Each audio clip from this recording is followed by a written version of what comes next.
Vamos a ir examinando cada pasaje cuidadosamente y vamos a ir tratando de, vamos a ir tratando de extendernos lo más posible en esta doctrina que ha cobrado una vigencia nueva. Y yo no se imaginan la cantidad de personas que me he encontrado, inclusive líderes de iglesias, cristianos, que ni siquiera creen que va a haber un rapto de la iglesia. Ni siquiera creen que va a haber un rapto. Han atacado esta doctrina como han atacado otras también, ¿verdad? Hay de todo. En la viña del Señor hay de todo. Y siempre que encontramos una controversia en la Biblia, no se debe más que a dos razones principales. Cristo dijo: erráis ignorando las Escrituras y el poder de Dios. Entonces, cuando en la Biblia, por ejemplo, hay un grupo que dice: yo no creo que la salvación se pierde. Y cuando me encuentro así, tengo debates en una cadena que se llama Enlace, casi los miércoles cuando me invitan a debatir con pastores en todo el mundo. Están desde Costa Rica, están de Colombia, y yo estoy solo en Dallas, porque ahí está la base de Enlace Internacional. Y pues me dicen, ¿verdad? ¿Qué piensa usted de por qué se pierde la salvación? Y les contesto: ¿ustedes ya han estudiado la otra cara de la moneda? ¿Cuál es? Que en la salvación no se pierde, porque los que creen que se pierde la salvación tienen solamente 5 pasajes en todo el Nuevo Testamento que parece, leyéndolos, parece que se pierde la salvación, contra más de 175 pasajes que nos enseñan que es imposible perder la salvación. Entonces, cuando tienes en la Biblia una balanza y tienes dos perspectivas o dos doctrinas, es importante buscar cuál tiene más peso teológico y entender por qué las personas que creen eso lo creen, para que tú les puedas mostrar con los versículos que ellos usan para demostrar que esto es así, contradecirles a través del contexto dentro del cual el texto está escrito, porque sacar un texto de contexto es hacer un pretexto. Entonces, las sectas se caracterizan por eso. Tú platicas con un testigo de Jehová y un testigo de Jehová te va a decir que Cristo no es Dios, que el infierno no existe, y le preguntas: ¿por qué niegas que Cristo no es Dios? Y te contestan: es que Él dijo que nadie sabe estas cosas más que el Padre. Entonces, ¿cómo puede Cristo ser Dios si dijo que Él no sabía ni siquiera el día ni la hora? Sin entender que cuando Cristo bajó al mundo, Filipenses capítulo 2, Él se hizo igual que nosotros, se puso debajo del Padre temporalmente, para que Él no hiciera nada más que lo que el Padre le dijera, y dejarnos el ejemplo de la sumisión a la autoridad. Pero Jesucristo era 100% Dios y era 100% humano. Tú platicas con un mormón y el mormón te va a decir que ¿por qué no podemos tener 4 mujeres, 5 mujeres? Si David tuvo casi 7, 8, Salomón tuvo casi 1000. ¿Y por qué yo no? Dice don Pancho Pistolas. Y tú puedes contestarle claramente, ¿verdad? La dispensación o la administración bajo la cual vivieron. ¿Por qué Cristo, Dios? Porque Dios tiene 2 clases para poder juzgar. Una, la voluntad de Dios, apúntalo, es permisiva y directiva. Entonces, el hecho que Dios permita algo no significa que sea la voluntad de Dios. Una muchacha llegó un día y me dice: ¿es por qué me permitió casarme Dios con este patán de esposo que me golpea, etcétera, etcétera? Si yo le pedí a Dios, y le dije: porque tú aceptaste casarte con él y tú sabías perfectamente bien lo que hacías. Tenías 2 años sin ir a la iglesia cristiana y te casaste con el primer camión que pasó por ti. Entonces Dios lo permitió, pero no era la voluntad de Dios, porque si tú hubieras permanecido en la voluntad de Dios, Dios te hubiera dado la persona que Él quiere desde antes que naciéramos, que nos acompañara en nuestra vida matrimonial. Entonces tenemos que comprender eso. El que Dios haya permitido que Abraham se aventara el clavado con con Agar, y que David tuviera esposas, y que Salomón lo dejó como ejemplo para que Salomón escribiera el libro de Eclesiastés. Y ahí Salomón lo explica claramente. A la risa le digo, enloqueces al placer. ¿De qué sirve esto?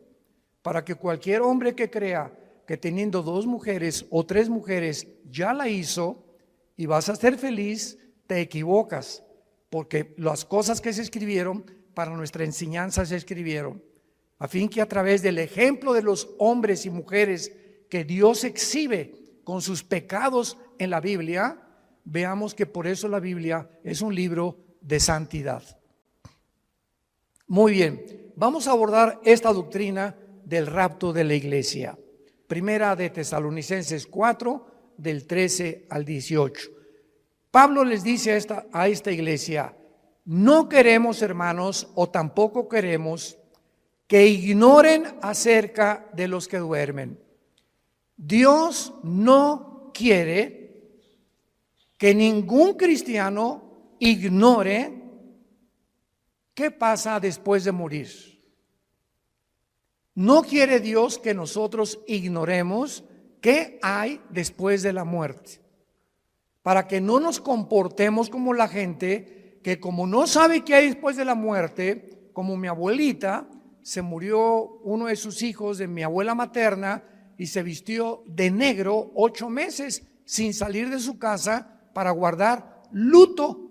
Háganme ustedes el favor. ¿Por qué lo hizo y por qué lo hacían nuestros abuelos o abuelas? Por la ignorancia de saber qué es la muerte y cómo debemos comportarnos delante de la muerte. Entonces así comienza Pablo escribiéndoles a estos hermanos: no quiero que ustedes ignoren acerca de los que duermen. La palabra dormir se usa para morir en el Nuevo Testamento, y vamos a demostrar que una persona cristiana que se muera nunca pierde su conciencia de su existencia. Todas las personas que vamos a ver en la Biblia en esta tarde, vamos a demostrarles que cuando murieron estaban conscientes, pero su cuerpo es el que duerme en la tumba, es la resurrección de los muertos. Pero el alma y el espíritu, en el momento de la muerte, nos vamos inmediatamente, salen del cuerpo, lo vamos a ver, a la presencia de Dios. Si tú mueres sin Cristo en esta noche, o mañana, o dentro de un mes, tu alma y tu cuerpo y tu espíritu se salen y descienden al centro de la tierra, al Sheol, o en el Nuevo Testamento con la palabra Hades, que son diversos compartimentos. Es como una prisión en el centro de la tierra donde están esperando millones de espíritus el juicio del gran trono blanco de Apocalipsis 20 del 11 al 15, que es el juicio de los incrédulos. Y cuando acabe el milenio, Dios los va a sacar del Sheol, van a estar enfrente de Él, parados, ya no hay oportunidad de hincarse, ya no hay oportunidad de pedir perdón, y Dios va a abrir los libros y les va a demostrar con los ángeles y con nosotros como jurado. 1 Corintios 6 del 3 al 4, somos el jurado en el juicio de Dios, porque Dios hizo un lugar que se llama el infierno. Y si no hubiera un infierno, el Dios de la Biblia sería un monstruo, porque si no hay un castigo para las gentes que no fueron castigadas en la vida, pues entonces se salieron con la suya, porque nadie los castigó. Se empanzonaron y crecieron y se rieron y se emborracharon y violaron niños y fueron pederastas y violaron mujeres y tuvieron 3 o 4 y abandonaron sus matrimonios y dieron mal ejemplo a sus hijos y robaron y se aprovecharon de su puesto como políticos, etcétera, etcétera, y de repente se mueren en un accidente o les da un ataque de corazón. ¿Y qué? Y vivieron como hasta le da envidia a los cristianos cuando muchos incrédulos viven. Life in Paris, streets so wide. Orphan kids, no place to hide. Dreaming big with hearts so true. Tough times, but we push through. Underneath the Eiffel's glow, we chase a life we barely know. 90s haze and city lights, hope alive in the darkest nights. Underneath the Eiffel's glow, we chase a life we barely know. 90s haze and city lights, hope alive in the darkest nights. City of dreams, we run so free, finding our place, just you and me. Through the struggle, through the fight, together we ignite.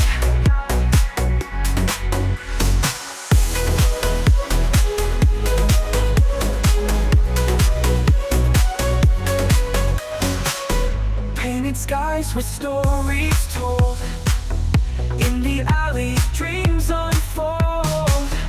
We are more than just lost souls. We are strong, we set our goals. In the city we belong. Through the hard days we are strong. Paris nights we sing our song. Young but we belong. City of dreams, we run so free, finding our place, just you and me. Through the struggle, through the fight, together we ignite.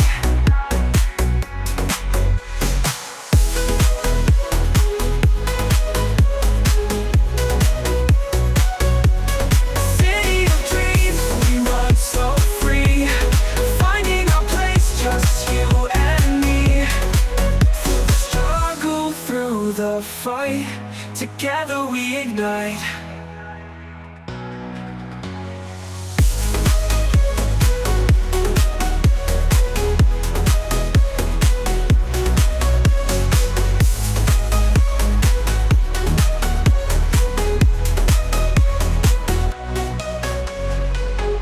In this city we belong. Through the hard days we are strong. Paris nights we sing our song. Young but we belong. But we belong.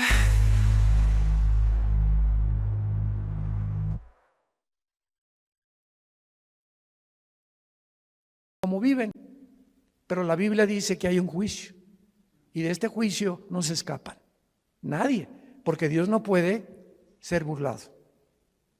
No quiero que ignoren acerca de los que duermen, porque para que no nos entristezcamos como los otros, o sea, como los que no son cristianos, que no tienen esperanza. Entonces, cuando se muere un cristiano, hay lágrimas y nunca te aguantes.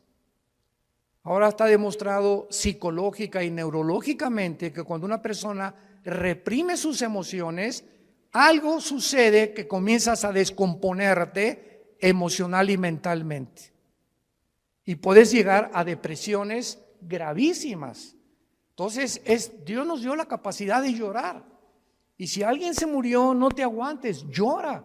Y desahógate todo lo que puedas. No te aguantes cuando tienes ganas de llorar, llora.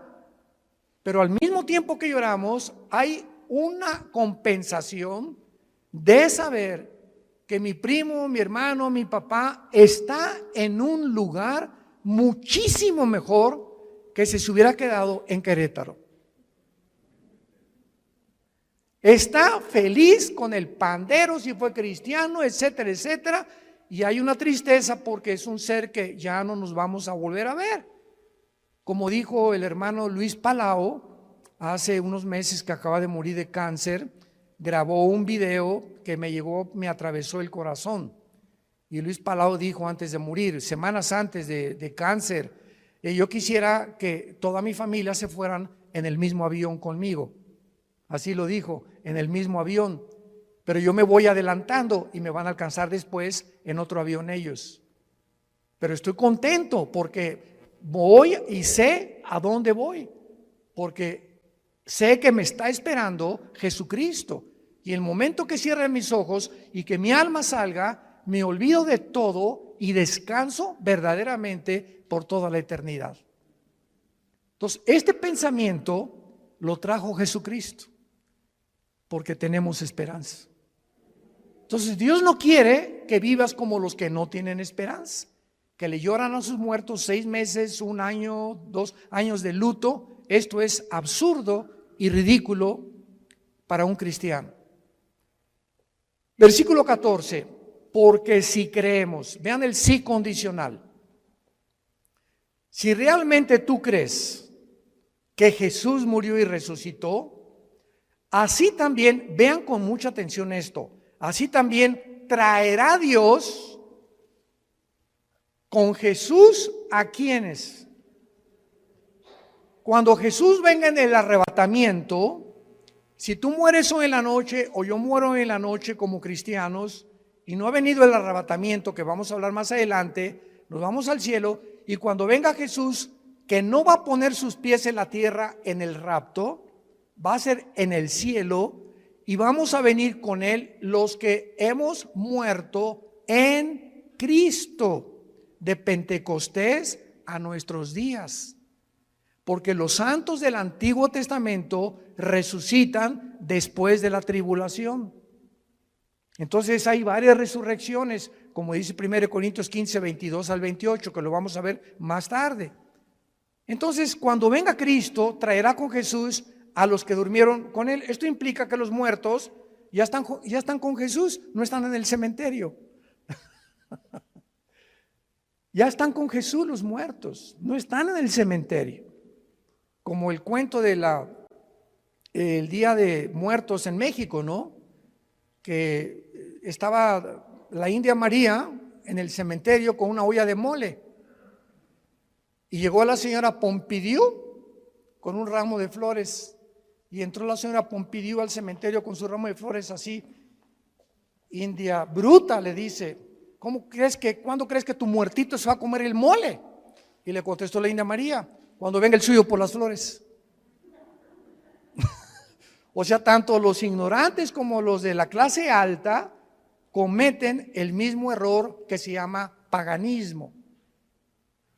Cuando nosotros enterramos a alguien, un cristiano no regresa nunca al cementerio, porque no hay nada más que huesos y lagartijas. Y pararte enfrente de una tumba o de un monumento de una tumba, ¿verdad?, es por ignorancia, porque de alguna manera queremos seguir teniendo contacto con eso. Y, ay, mi chole, ¿verdad? Y perdóname que te haya hecho lo que te haya hecho, ¿verdad? Y perdóname, mi chole. Y comenzamos a hablar con el muertito, con la muertita, y él no está ahí. Ni se va a comer el mole, ni va a salir por las flores. Entonces, todas esas costumbres han sido arrastradas por ignorar qué hay después de la muerte. Y Jesús vino a abrirnos los ojos y el entendimiento para que vivamos con una vida de la verdad y del conocimiento. Versículo 15, por lo cual, entramos en materia, os decimos esto en palabra del Señor. O sea, Jesús le reveló a Pablo lo que vamos a leer. Que nosotros que vivimos, que habremos quedado hasta la venida del Señor, no precederemos a los que durmieron, porque el Señor mismo, con voz de mando, con voz de arcángel y con trompeta de Dios, descenderá del cielo, y los muertos en Cristo resucitarán primero. Luego nosotros, los que vivimos, los que hayamos quedado, seremos, apunta la palabra en tu Biblia, arpazo, tal como suena con Z, arpazo, como el arpazo de un tigre o el de un león que hace esto para arrebatar la carne. Y esta palabra se tradujo arrebatados y significa ser sacado o quitado del medio súbitamente. Por eso se llama rapto, viene del latín raptarus. Entonces, usar arrebatamiento o el rapto de la iglesia son palabras sinónimas, pero se tradujo arrebatados. Y es la palabra harpazo, que se traduce ser quitado. Es cuando alguien rapta a alguien, viene y lo quitan y lo suben a un coche, ¿verdad? Súbitamente de repente y te inmovilizan y te desaparecen.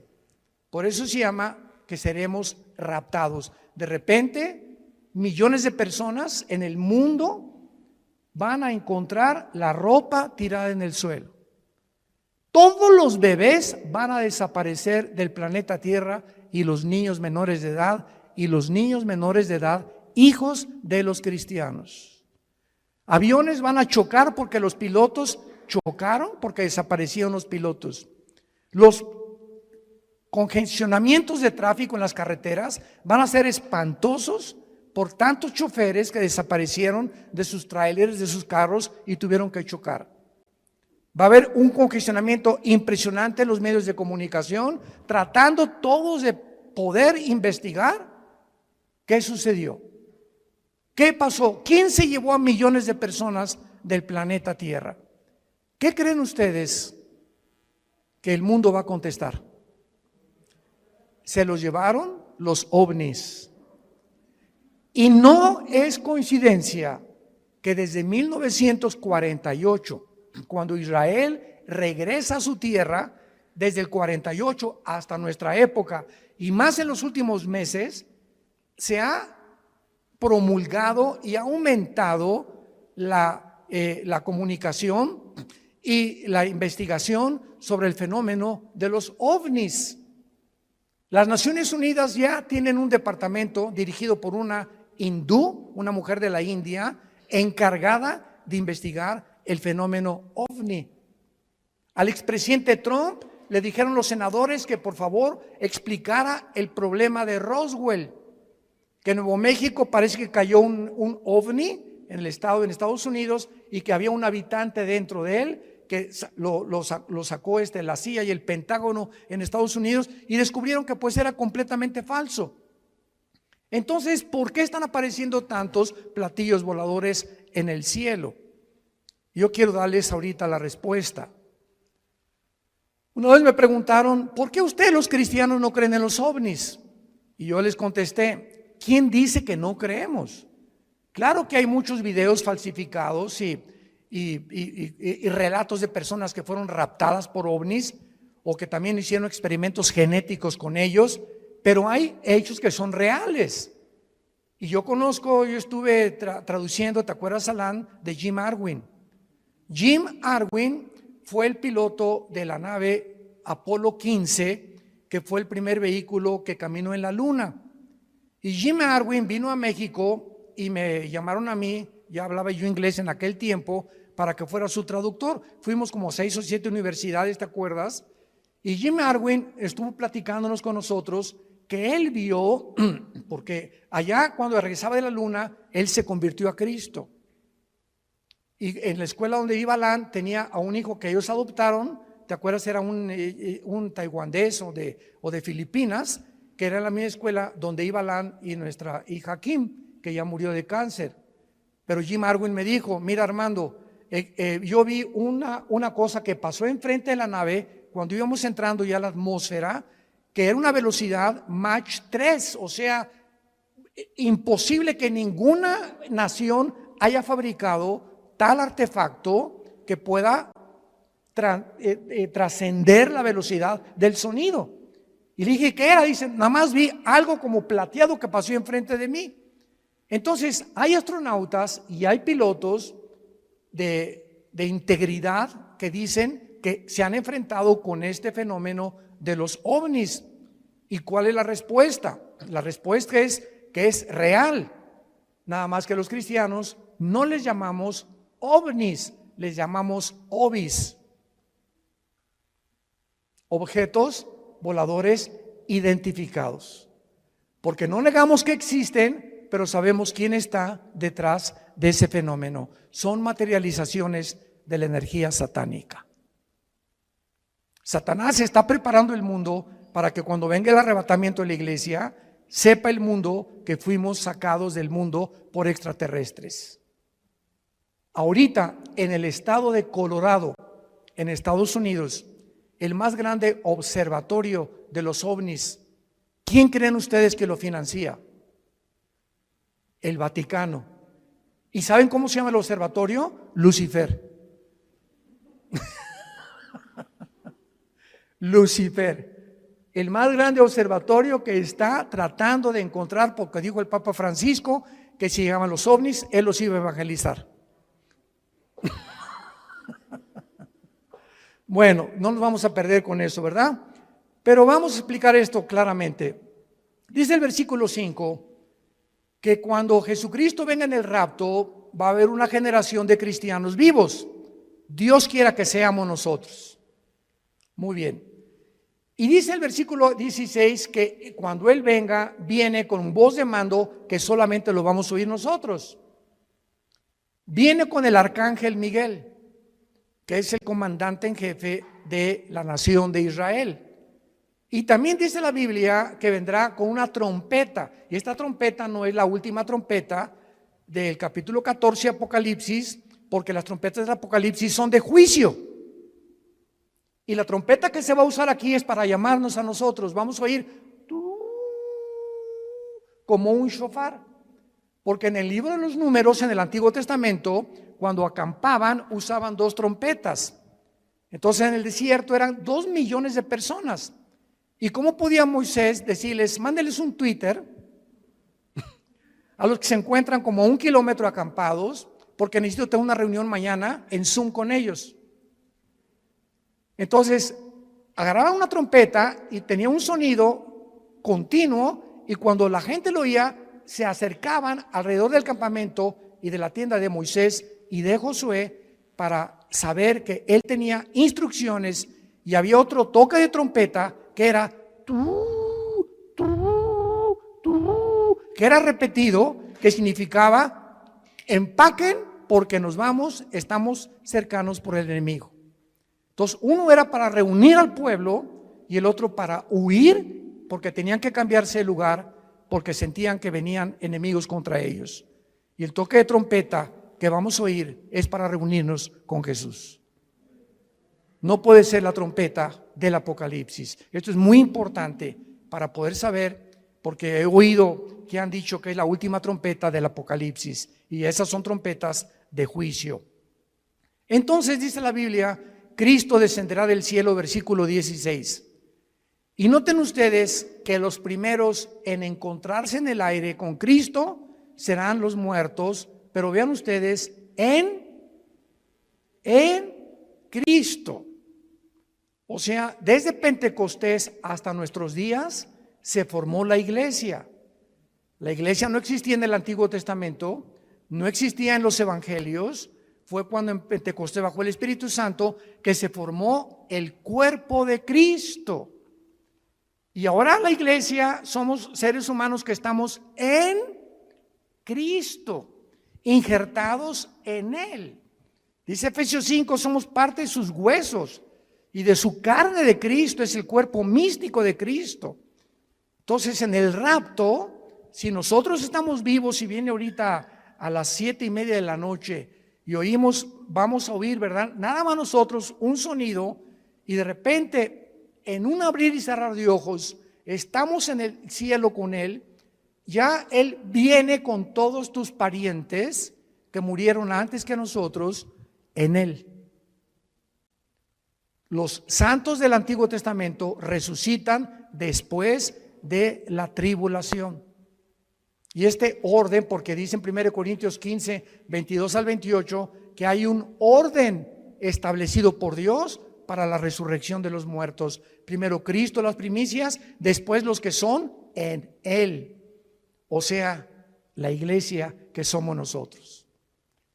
Y dice la Biblia, luego nosotros los que vivimos, los que quedemos, seremos arrebatados juntamente con ellos en el aire. El rapto es en el aire, Jesús no baja. La segunda venida baja y planta sus pies en el monte de los olivos. Zacarías capítulo 14, del 12 en adelante. Cristo pone sus pies en el monte de los olivos donde fue crucificado. Y dice Zacarías 14, se va a hacer un valle de sur a norte y de oriente a occidente. Se va a hacer una cruz en el suelo. Va a ser como una hendidura que se va a hundir la tierra formando una cruz cuando Cristo venga y viene con nosotros, Apocalipsis 19, a establecer su reino. Son dos eventos completamente diferentes. Veamos el otro pasaje en 1 Corintios capítulo 15, versículos 51 al 53. Pablo comienza diciendo, les digo un misterio.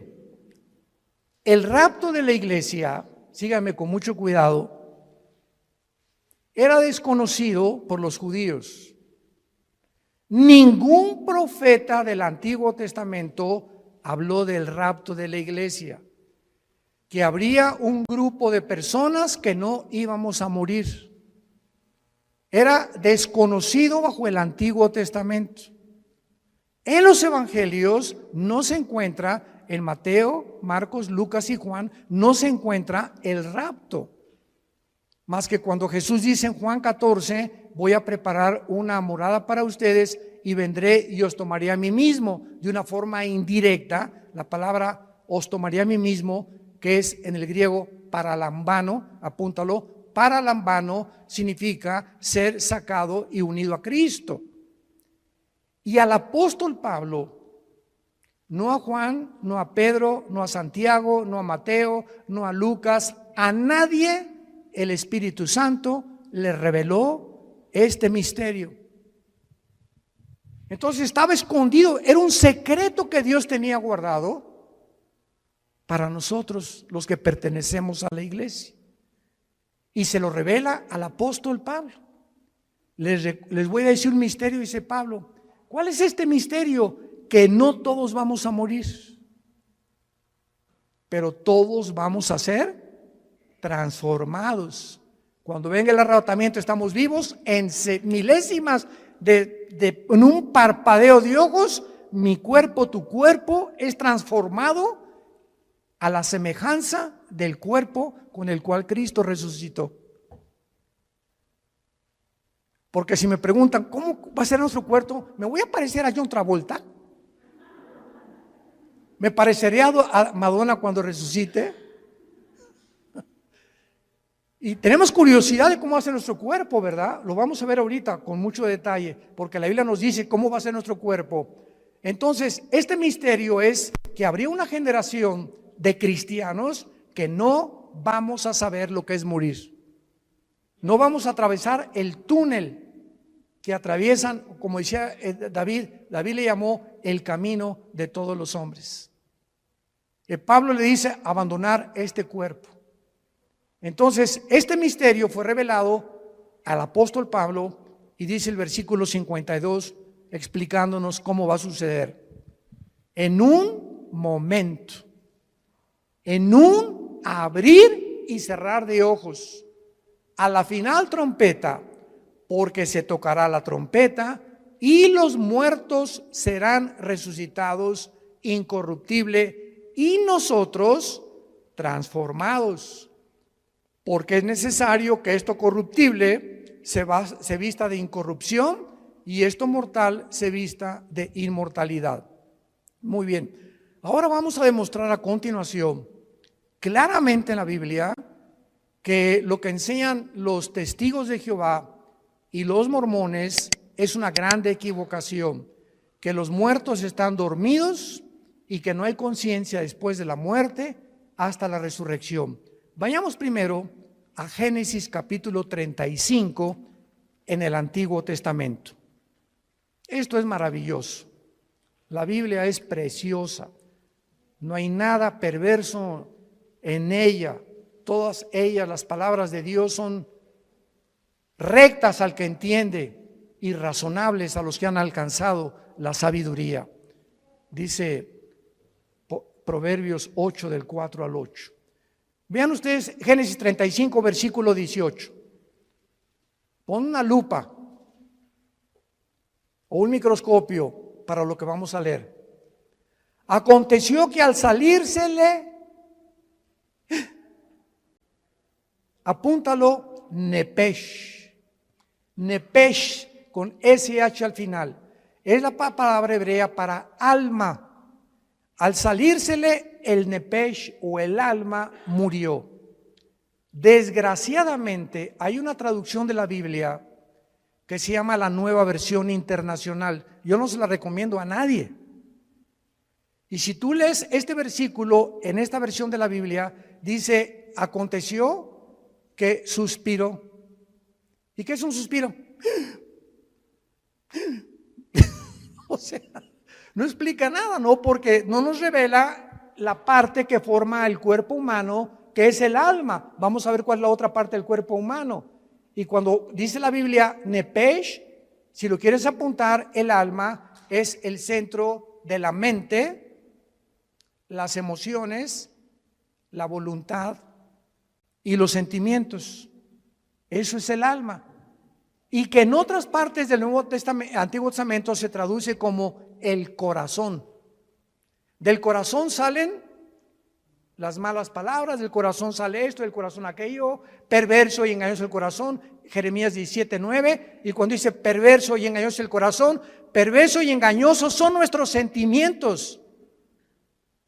Perversos y engañosos son nuestras emociones. Perverso y engañoso es nuestra voluntad y nuestro intelecto. Nacimos torcidos. Qué peligroso es que confiemos en nuestros sentimientos y en nuestras emociones cuando no están bajo el control del Espíritu Santo. Ay, hermano, me voy a casar. Sí, qué bueno que te vas a casar, Conchita. Es que está re guapo, se parece a Rambo. ¿Y te vas a casar por el físico? No, voy a casar porque que te linda y está muy bonita. ¿Y te vas a casar por el físico o realmente ya tienes un tiempo conociendo el corazón de esa persona, su carácter, cómo reacciona a diferentes cosas, caminar con Cristo? Porque el matrimonio es para dos discípulos. El matrimonio es para dos discípulos de Jesús. Porque si te casas y eres cristiano con una que no es cristiana o con uno que no es cristiano, ¿qué va a pasar? Es como atar en el arado, en el campo, a un buey con un burro. Entonces el buey jala para acá y el burro jala para allá. Para arar el arado se necesitan dos bueyes. No estoy diciendo que seas buey. Y son palabras bíblicas, ¿eh? Entonces, por eso están unidos para arar con un yugo los dos, y el yugo del matrimonio es Cristo. Entonces, si los dos no están y Cristo no está en medio, cordón de tres dobleces es difícil de romperse, dice Eclesiastés capítulo 4. Por eso es tan importante entender que el matrimonio es para discípulos. Aconteció que al salírsele el alma, murió. Al morir, ¿qué se sale de nosotros? Se sale el alma. Ahora el versículo 29 del mismo capítulo. Y exhaló Isaac el Roach. Así como suena, se pronuncia la CH en hebreo como J, Roach. Se le salió y se traduce espíritu. Y el espíritu es la parte inmaterial a través de la cual conocemos, adoramos y servimos a Dios. Adoramos en espíritu, servimos en espíritu y seguimos en espíritu al Creador. Y hasta que el espíritu entra a nuestra vida y renace y resucita el espíritu muerto con el cual nacemos, no podemos servir a Dios. Y hay cristianos que sirven a Dios sin el espíritu. ¿Sabían eso? Sirven a Dios en la carne. Predican, enseñan, hacen, pero la motivación por lo cual hacen todo lo que hacen no es para Él. Es o para ser vistos, o para ser recompensados, o por muchas otras intenciones, y lo encuentran en Apocalipsis 2, del 1 al 4, con la iglesia de Éfeso. ¿Se acuerdan de esta iglesia? Que le dice Cristo: yo conozco tus obras, has tenido paciencia, has probado los que son apóstoles y son mentirosos, has tenido esto y el otro, y en ese momento, Señor, gracias, hasta que me reconoces, Señor. Con cualquiera de estas cosas que Cristo está alabando se sentiría uno orgulloso, ¿verdad? Pero dice Cristo, pero, hay un pero, ¿cuál es, Señor, el pero? Que tengo contra ti que has perdido tu primer amor. O sea, todas estas cosas que Cristo alabó son buenas, pero lo estaban haciendo sin amor a Él. La carne es bien consagrada. Se llama la religiosidad. Y son de esos hermanos que, ¿y por qué el hermano se tatuó? ¿Y por qué trae el pelo largo? ¿Y por qué trae ese vestido tan caro, la hermana?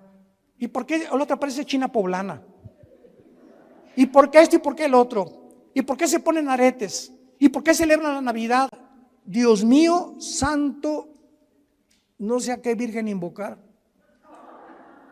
que no hay ninguna, ¿verdad? Pero Jesús, María y José y el burrito que los acompaña. Es increíble que estén continuamente tratando de ver que el cristianismo es a través de cómo te vistes, de si estás tatuado. Una vez me dijo un señor: ¿ya viste ese hermano que está tatuado? Y le dije: es peor la panza de Santa Claus que tienes tú. Se pintó algo en el cuerpo, ¿y quién está haciendo más daño a su cuerpo? ¿Él o tú? Y peor si tomas Coca-Cola. Entonces, cuando apuntamos a alguien, 3 dedos nos apuntan a nosotros. Nos damos cuenta. Tengamos cuidado a quién juzgamos y a quién le señalamos el dedo, porque estamos buscando siempre que creemos que somos mejores que otros por la forma como nos comportamos, y a Dios se le adora en espíritu y en verdad. Es que en la Navidad es paganismo y ¿sabe? Cállese. Mi esposa le pone el árbol de Navidad más lindo que hay, con esferas, y estamos en Navidad. Jingle bells, noche de paz, contentos, alegres. Pero hoy, hermanos, no pusieron árbol, no pusieron nada, y con sujeta.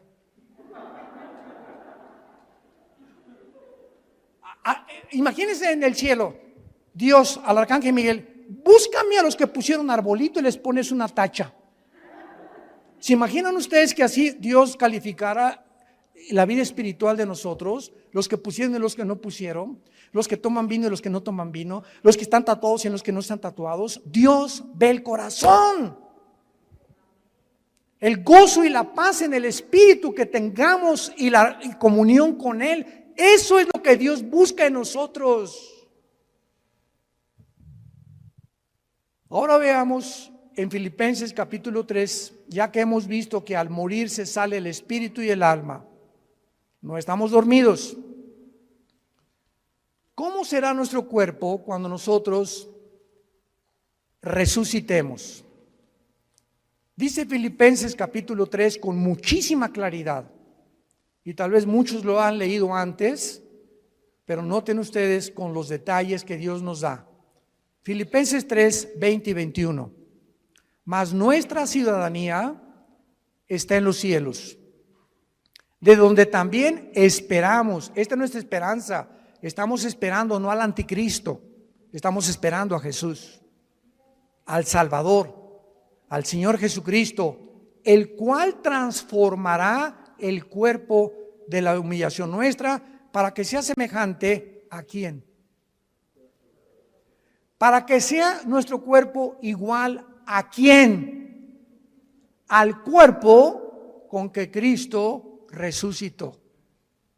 Muy bien, ya tenemos una pieza clave para saber que cuando resucitemos, nuestro cuerpo tendrá las características que tenía Cristo cuando Él resucitó. Muy bien, ¿cuáles características tenía Cristo cuando Él resucitó? Número 1, cuando Jesús estaba abriendo sus brazos en la cruz, los romanos tenían la orden y era de pena de muerte, de asegurarse que el crucificado, antes de que lo bajaran, estuviera muerto. Y como muchas veces se desmayaban por el dolor, lo podían bajar creyendo que estaba muerto. No hay las pruebas clínicas que hay en el siglo XXI para mostrar que una persona está muerta. Entonces lo que hacían los romanos era romperles los meniscos con un mazo grandísimo en las rodillas, los meniscos de las rodillas. Entonces el crucificado tendría que caer y asfixiarse, y si no estaba muerto, moría por asfixia. Y entonces así se aseguraban de que la persona estaba muerta. Pero estaba escrito en Deuteronomio que a Jesús no lo romperían los huesos.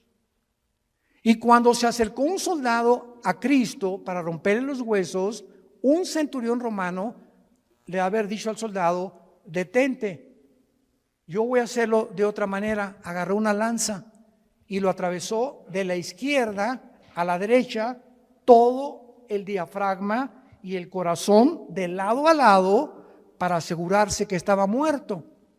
Y el apóstol Juan en el Evangelio escribe esto: vi salir, porque él estaba en la cruz con María su madre y con María Magdalena, son los únicos que estaban en la cruz, y otra mujer. Vi salir una gota de agua mezclada con sangre. Esto lo escribió Juan hace 2000 años. Y la cardiología moderna, un cardiólogo te da testimonio y te da evidencia que cuando se mezcla el agua con la sangre, implica la rotura del pericardio.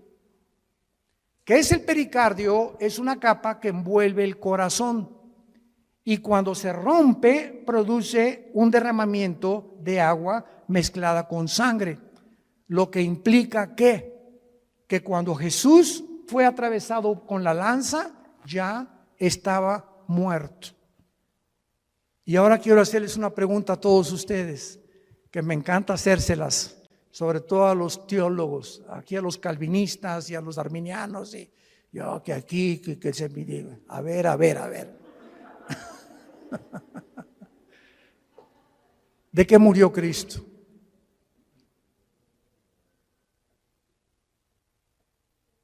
Nadie, ¿verdad? ¿De qué murió? No murió de asfixia. Cuando lo atravesó en la lanza ya estaba muerto. ¿De qué murió? El Salmo 22, ya lo contestaron. Ya ha visto uno de mis videos. En el Salmo 22, 1000 años antes de que Cristo fuera crucificado, antes de que ni siquiera se practicara la crucifixión. Increíble. David escribe: Dios mío, ¿por qué me has desamparado?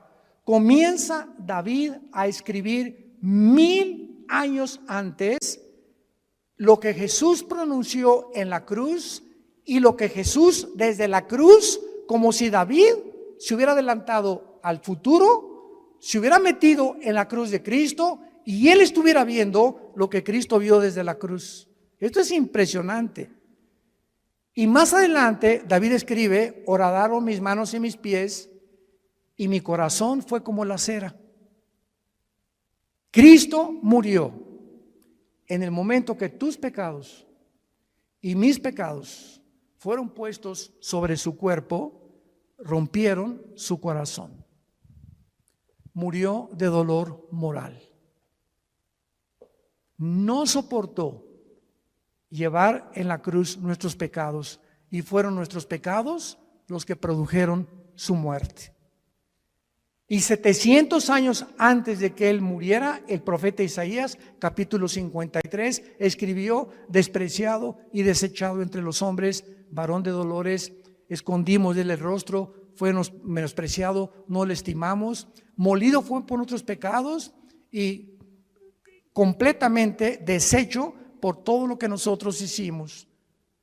Qué increíble que Isaías haya escrito eso, que fue el pecado lo que mató a Jesucristo, y que el Padre haya permitido que su Hijo fuera crucificado, maltratado, despedazado. Cristo en la cruz, dice Isaías 52, los últimos dos versículos antes de entrar al 53, que no había parecer en él.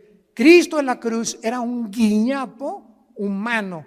Nadie reconocía, estaba deformado de los golpes, de los latigazos, de la sangre que le corría por su rostro. No tenía los tejidos subcutáneos, los tenía completamente abiertos, del látigo de 9 colas que tenían puntas de hueso con acero, y los romanos lo envolvían y el látigo le daba 4 veces, y cuando jalaban el látigo desgarraba todos los tejidos subcutáneos del pecho y de la espalda. Cuando él estaba en la cruz era un guiñapo humano. Cristo en la cruz era un monstruo. ¿Por qué? Porque eso es lo que hace el pecado, nos hace monstruos. El pecado nos deforma. El pecado hace y tuerce lo que es la imagen de Dios en nosotros. Y el cristiano tiene que proyectar la santidad. El cristiano tiene que proyectar el gozo, la paz del Señor. Y tú lo puedes ver en amigos tuyos o en personas que no son cristianas. Ve la mirada que tienen. Será. La lámpara de nuestro cuerpo son los ojos. Pero Cristo muere de esa manera para que Dios nos recordara el tiempo en que nosotros tenemos que estar conscientes de lo que el pecado nos hace en nuestra vida. Y vayamos en penúltimo lugar, Apocalipsis capítulo 6.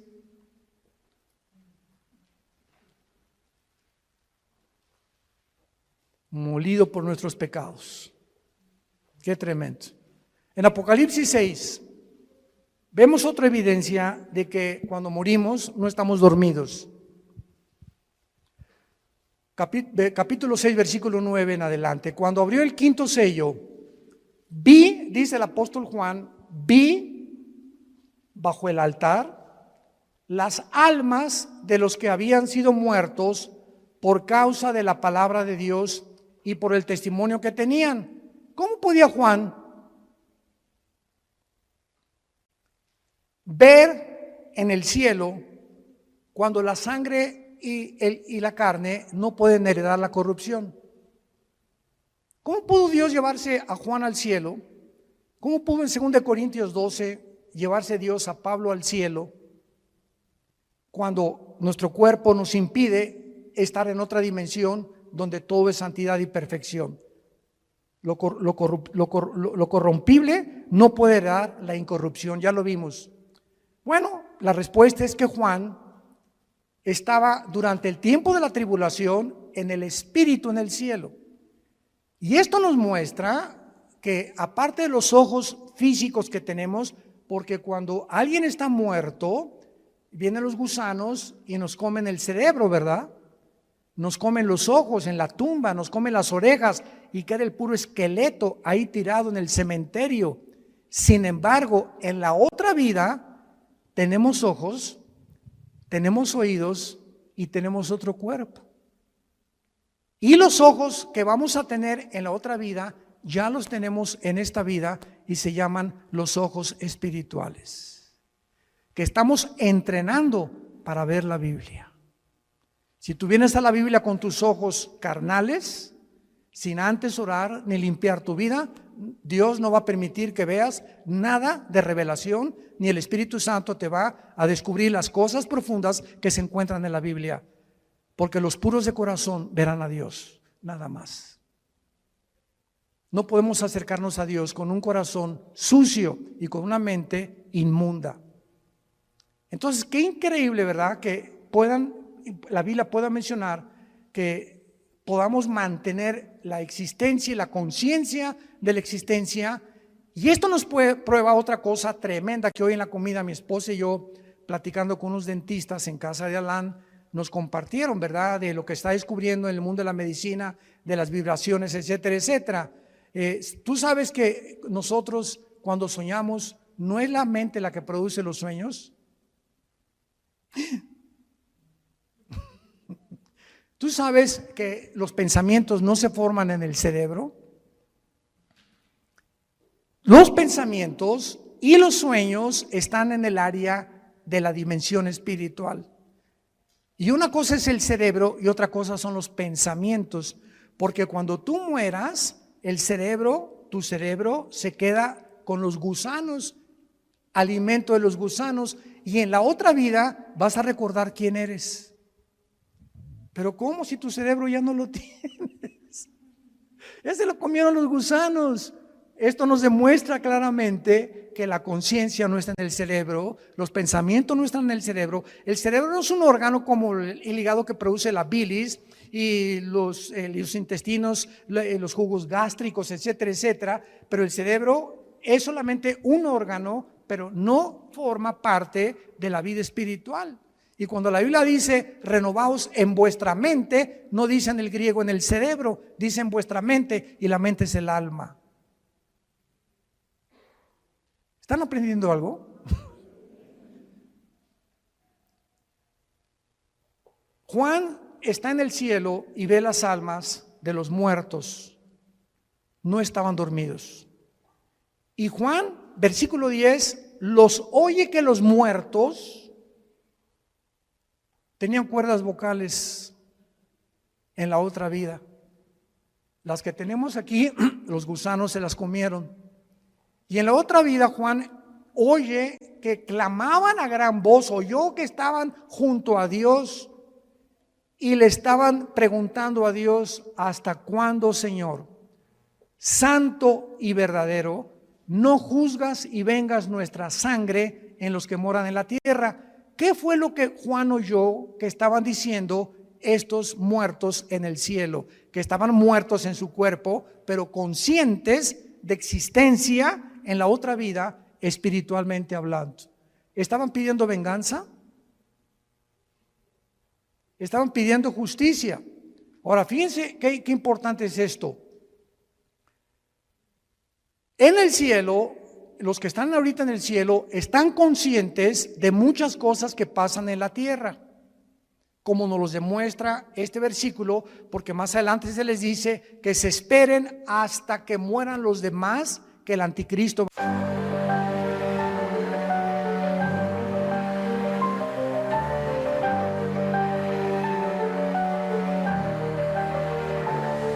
Which please, you ain't all that. Just a shadow in the dark, a fleeting act. Your art's a mirror, just reflects the void. No spark, no flame, just a bitter ploy. All I see is emptiness, cold and steep. A hollow echo where your soul should be. You claim to create, but it's all the same. A loop of nothing, playing your own game. Your insults are weak, like whispers in the breeze. Fragile as glass, shatter with ease. Which please, you ain't all that. Your crown's just dust in the wind, no tax. Your name's a shadow, you're worth a wraith. In this twisted waltz, you lose your pace. Paint with words, think you found your place, but all you draw is emptiness, a hollow embrace. A maze of thoughts, lost without a trace. In your world of silence, there's no saving grace. Your words are daggers, but they never land. Just echoes in the air, nothing grand. So easy to crumble, your defense is thin. A fortress of sand washed away by the wind. Your insults are weak, like whispers in the breeze. Fragile as glass, shatter with ease. Which please, you ain't all that. Your crown's just dust in the wind, no tax. Your name's a shadow, you're worth a wraith. In this twisted waltz, you lose your pace.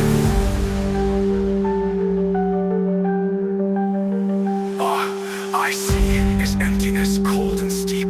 A hollow echo where your soul should be. You claim to create, but it's all the same. A loop of nothing, playing your own game. Which please, you ain't all that. Which please, you ain't all that. Which please, you ain't all that. In this twisted dance, you just fall flat. Which please, you ain't all that. Which please, you ain't all that. Which please, you ain't all that. In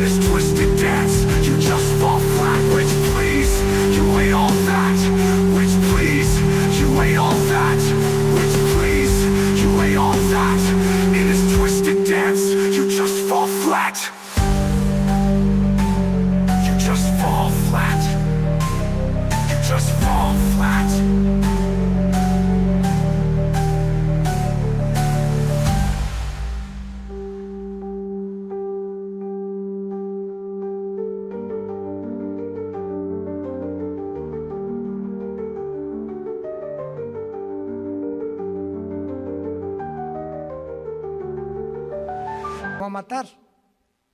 Y estos muertos que están en el cielo están conscientes que la justicia no se ha hecho y están gritando a Dios, ¿hasta cuándo? Y es el grito de nosotros en el siglo XXI. Señor, ¿cuándo vas a acabar con tanta violencia, con tantos pederastas, con tantos políticos corruptos, con tanto robo, con tanto asalto, con tanta violación, con tantos violadores de niños? Señor, ¿cuándo va a acabar todo esto, con tanta enfermedad, con tanto cáncer, con tantos virus? Estamos aquí en la tierra gritándole a Dios, ¿hasta cuándo? Y Dios quiere que nosotros oremos y le digamos a Dios esta oración. Por eso Dios nos las dejó, porque cuando oye Dios el clamor de nosotros, escúchenme esto con mucho cuidado, cuando Dios oye el clamor de nosotros, Dios puede adelantar la venida de Jesús. Y para terminar, lo voy a demostrar en Apocalipsis 8. Cuando abrió el séptimo sello, se hizo silencio en el cielo como por media hora. Esto es impresionante. Y vi a los 7 ángeles que estaban en pie ante Dios y se les dieron 7 trompetas. Otro ángel vino y se paró ante el altar. Allá en el cielo hay un templo con altar, con lugar santo, con lugar santísimo y con atrio. Cuando Dios hizo el tabernáculo, lo hizo conforme a los planos que Dios le dio de algo que ya existía y que todavía está en el cielo. Y en todo Apocalipsis encontramos, vi el altar, se abrió el cielo y vi salir del altar de Dios los ángeles. Hay un templo en el cielo, literal, y bajará con la nueva Jerusalén. Capítulo 21 y 22, muy bien. Vi entonces otro ángel, se paró frente al altar, ¿con qué? ¿Se acuerdan ustedes lo que representa el incienso? ¿Qué representa? Las oraciones, ¿verdad? Vi al ángel con un incensario de oro y se le dio mucho incienso, o sea, le dieron muchas oraciones más, porque cada vez que oramos sube al cielo. Cuando tú te hincas o sentado o nos reunimos 4 o 5 a orar o 10, no nos imaginamos el poder que se une espiritualmente y sube al cielo con mucho más fuerza cuando 2 o 3 se ponen de acuerdo en lo que están pidiendo. ¿Se acuerdan de Jesús? Cuando 2 o 3 se pongan de acuerdo en lo mismo, les será concedido, porque es mucho más fuerte cuando me pongo en oración con mi esposa o a la hora de la comida, oramos por esto, por aquello, y estamos 2 o 3 de acuerdo, y esto sube como un cohete hasta el altar de Dios. Se le dio mucho incienso para añadirlo a las oraciones de todos los santos sobre el altar de oro que estaba en el trono. O sea, hay un altar y un incensario en el cielo y las oraciones siguen subiendo, pongan atención, y Dios las está como si fueran incienso, metiéndolas, guardándolas, tus lágrimas, mis lágrimas, las oraciones. Dios está almacenando las oraciones. Vean ustedes lo que sucede. Versículo 4, y de la mano del ángel subió a la presencia de Dios el humo del incienso con las oraciones de los santos. Estas oraciones, simbolizando el incienso, suben a la presencia del Creador de los cielos y de la tierra. Y entonces el versículo 5 dice algo sorprendente. Entonces el ángel tomó el incensario, o sea, nuestras oraciones, lo llenó de fuego del altar y lo arrojó a la tierra. Y en el momento que nuestras oraciones son contestadas, porque es lo que significa, las oraciones ya llenaron el incensario y el ángel las vuelca sobre la tierra, hubo truenos, voces y relámpagos y un terremoto. Esto nos habla que nuestras oraciones precipitarán los juicios de Dios sobre el mundo. Los truenos, las voces y los relámpagos, junto con el fuego, son símbolo de juicio de Dios. ¿Cuántos de ustedes hasta este momento, antes de dormir, no se hincado, sentado en tu cama, como Dios te acomode, le pides a Dios, Señor, te pido por mi hijo que está perdido y mojas de lágrimas tu cojín. Te pido por mi esposa, mi esposo que está perdido, por mis cuñados. Te pido por el gobernador, por el gobierno de México. Y todo aquello que pedimos nosotros a Dios diario, sube al cielo, y mientras más oramos y más tiempo le dedicamos a la oración, Dios va a acelerar la venida de su Hijo Jesucristo. Y muchas veces la negligencia y la apostasía de los cristianos, no te puedo preguntar cuántas minutos oras diarios, pero si tú no oras diario 10, 15, 20 minutos diario, yo no sé qué clase de vida cristiana tienes. No tenéis porque no pedís. Y muchos de ustedes viven una vida sin paz, sin propósito, sin dirección, sin bendiciones de Dios, ni han visto la mano de Dios en sus vidas, en su matrimonio, en sus familias, simplemente porque no piden. Y cuando oran, Jesucito mío, mi dulce compañía, no me desampares ni de noche ni de día. Agarra un perico y grábale una grabadora mejor, o cuando oran, y te pido por estos alimentos y por los que no lo tienen, que se los des. ¿Qué clase de oración es eso, por el amor de Dios? Ni los pericos oran así.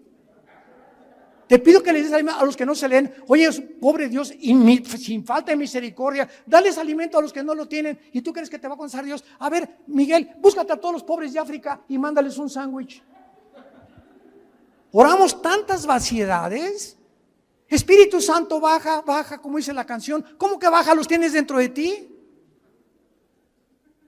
Señor, dame más y más de ti. No, no te voy a dar más de ti, yo quiero más de ti.